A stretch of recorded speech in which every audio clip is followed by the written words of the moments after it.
Assalomu alaykum agayın. Bugün biz Ulu ağabız Kırgız menen Kazактын ортосундагы Алтын көпүрө Мухтар Ауызовдун уулу дагы ошол кишинин мына изин жолун татыктуулап келген татыктуу уулу биздин дагы боордош Жамбоор агабыз Мурат агабызды жерге берип мына жайына түбөлүк жайына берип ошол жерде Куран окугасы кайтып баратабыз. Мына Түрксой катчысы Султан Раев, биздин белгилүү журналист Кабылбек Мизиркул Кабылбек, мен Азиз Мырса болуп келдик эле.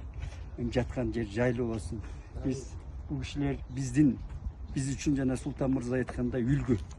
Мына түрк дүйнөсүнө үлгү, ааламга дүйнөдөгү сейрек эпопеялык романдын автору мына биздин ориентир орусча айтканда. Биздин улуу устатыбыз, биздин манасыбызды коргоп калган, айтматыбызды туурунан учурган саяпкер, мүнүшкөр.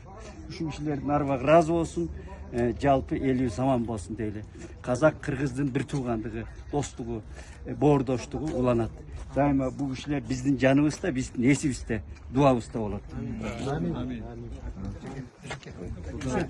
Разрешите представиться, я